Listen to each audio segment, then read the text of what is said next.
Hello বন্ধুরা, বাটা মাছ তো আমরা সবাই খেতে ভালোবাসি। তাই বাটা মাছ দিয়ে আমি একটা নতুন রেসিপি করে দেখাবো। তাই পুরো ভিডিওটা দেখতে থাকুন। বাটা মাছটাকে আমি আগেই আঁশ ছাড়িয়ে কেটে পরিষ্কার করে রেখেছি। এবার এটাকে আমি নুন হলুদ মাখাবো। নতুন কিছু রান্না করে সকলকে খাওয়ালে যে প্রশংসা পাওয়া যায় তাতেই মন ভরে যায়। যে রান্না করে তার ভাগে কম পড়লেও তার কোনো মন খারাপ করে না। ঠিক বললাম তো বন্ধুরা? নুন হলুদ মাখিয়ে মাছটাকে রেখে আমি বাকি সবজিগুলো কেটে নেব। আমি এখানে নিয়েছি 4টে মাঝারি সাইজের আলু, একটা টমেটো, 4টে মাঝারি সাইজের পেঁয়াজ আর কচু, আর হচ্ছে ধনেপাতা। এবার আমি এগুলোকে সব কেটে নেব।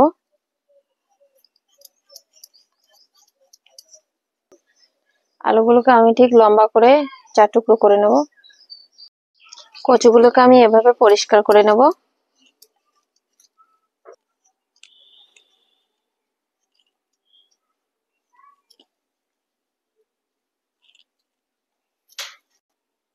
কচুটাকে আমি ঠিক মাঝখান দিয়ে একটা করে টুকরো করে নিয়েছি। আলুগুলোকে ভালো করে ধুয়ে আমি এভাবে তুলে নেব। কচুটাকেও ভালো করে ধুয়ে রেখে দেবো।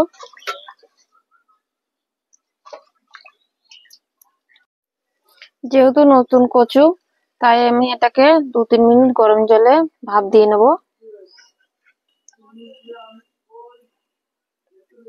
এই সময় সামান্য একটু নুন দিয়ে দেবো। এইভাবে ভাপ দিলে কচুর রসটা বেরিয়ে যাবে আর গলা ধরার ভয়টা থাকে না।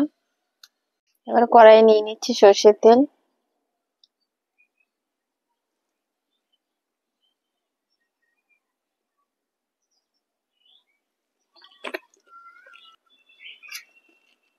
তেল গরম হয়ে গেছে, এবার আমি মাছটাকে ভেজে নেব।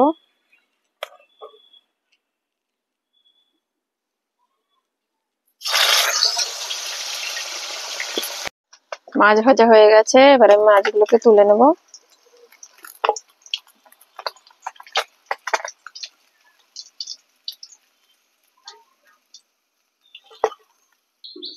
এবার বাকি মাছগুলোকে এভাবে ভেজে নেব।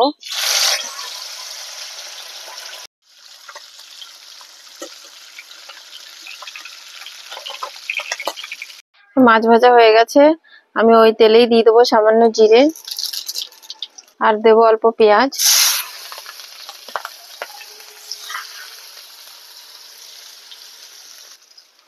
পেঁয়াজটাকে হালকা ভেজে নেওয়ার পর আমি দিয়ে দেবো আলুটা।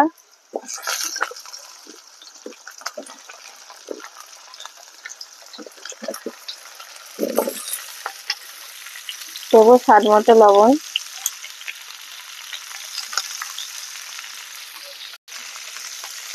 দেবো হলুদ।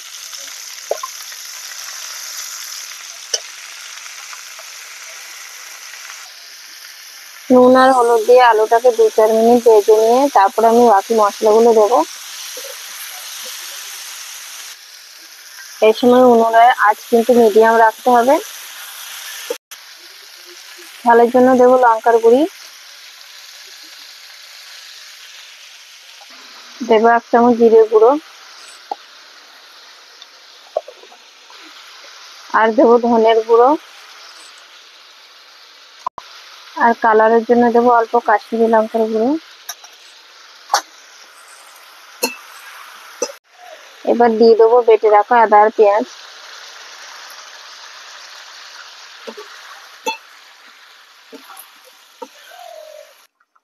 আর দেবো কেটে নেওয়া টমেটোটা।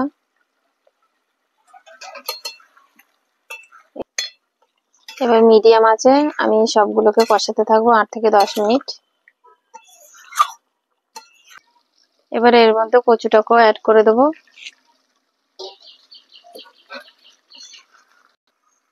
কচু দেওয়ার জন্য আমি আরেকটু লবণ দিয়ে দিচ্ছি। এবার এটাকে মিডিয়াম আছে কষাতে থাকবো যতক্ষণ না মশলা কাঁচা গন্ধ যাচ্ছে।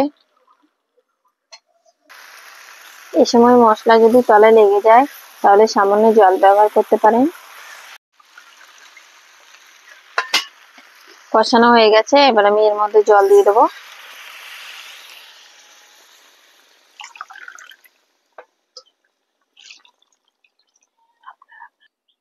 জলটা আপনাদের তরকারি অনুযায়ী, ঠিক আলু আর কচু জলে ডুবে গেছে এরকম পরিমাণে দেবেন। এবার এটাকে আমি ফোটার জন্য অপেক্ষা করতে থাকবো। আলু আর কচুটাকে সেদ্ধ করার জন্য আমি এবার ঢাকা দিয়ে দেবো।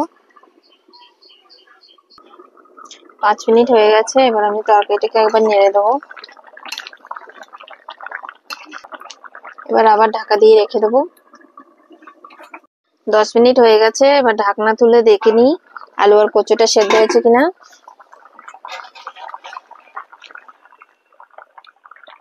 প্রায় সেদ্ধ হয়ে গেছে। এই সময় মাছটাকে দিয়ে দেবো।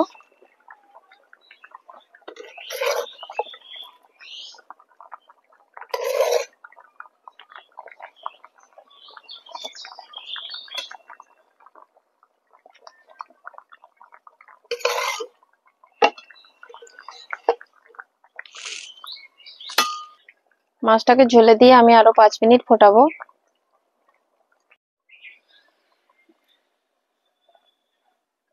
আমি তরকারিটায় অল্প ঝোল রাখবো, তাই অল্প জল দিয়েছি। এই সময় লবণটা চেক করে দেখে নিতে হবে। এক্সট্রা জল দিয়ে দিয়েছিলাম, তাই সামান্য একটু লবণ লাগবে, তাই লবণ দিয়ে দিচ্ছি।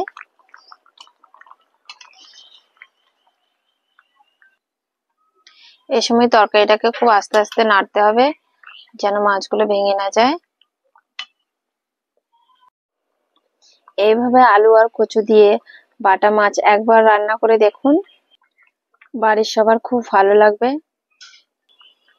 বাটা মাছ তো অনেকেই অনেক রকম ভাবে রান্না করে থাকে, এইভাবে একবার রান্না করে দেখবে বন্ধুরা। আর ভালো লাগলে কমেন্ট করতে ভুলবে না কিন্তু। নামানোর আগে দিয়ে দেবো সামান্য গরম মশলা আর কুচিয়ে রাখা ধনেপাতা।